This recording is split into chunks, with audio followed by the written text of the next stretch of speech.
Itong mga politiko, mga buhayang totoo,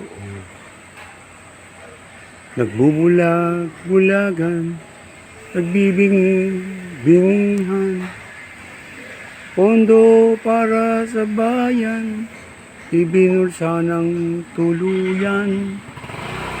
Kawawang inang bayan na lugmok sa kahirapan. Bakit sila ganon? Bakit sila ganon?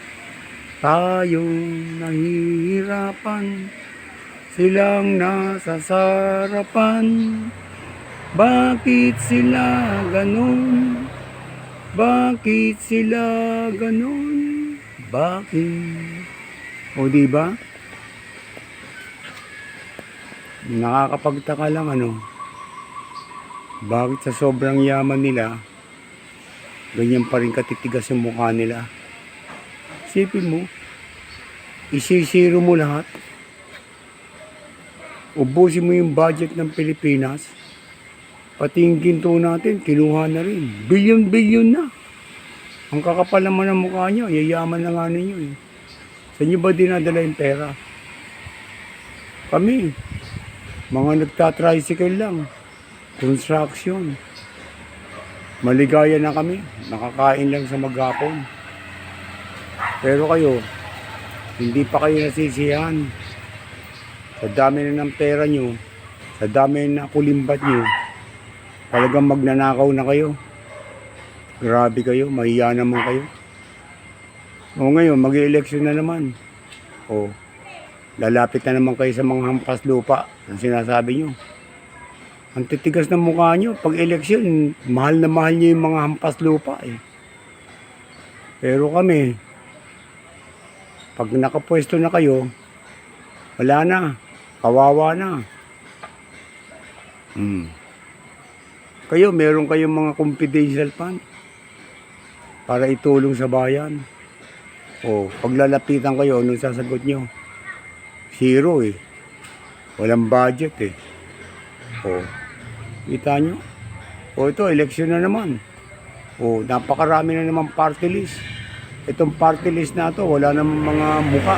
Hindi pinagkilala kung sino mga representative nila. O, sino ba mga representative nyo? Nakalagay niya, magsasaka, mga mahihirap, mga dukha, kung ano-ano pa, mga kabataan. Sus Maria, pinagluloko nyo kami. Kabataan, may party list. Saan kayo kumuha ng pera para ipondo dyan? Ha? O pangalan lang nilalagay nyo? O, kundi mga politiko rin kayo na bad shot na sa mga taong bayan. Gagawa kayo ng party list para makapwesto uli kayo. Diba? Dapat yung mga party list na yan wala nang boboto dyan. Dapat ipakilala nyo kung sino kayo sa mga party list. Hindi, paglabas ng party list, makikita mo yung nakapwesto, magnanakaw. Mga kilalang politikong mga siraang ulo na may mga kaso na putik na yung maawa naman kayo sa taong bayan. Sobra na yung mga panloloko nyo sa amin. Puro na kayo mga ang kakapal ng mukha nyo, titigas ng mukha nyo. Umayos kayo. Pera ng bayan ang inuubos nyo. Hindi na kayo nangungupit eh. Hindi na kayo nangungurap. Bulto-bulto na yung mga ninanakaw nyo. Kasi yung kurap pakunti-kunti lang yan eh. Pasundot-sundot lang. Pero inuubos nyo lahat. Wala na kayong tinira. Siniro balance nyo.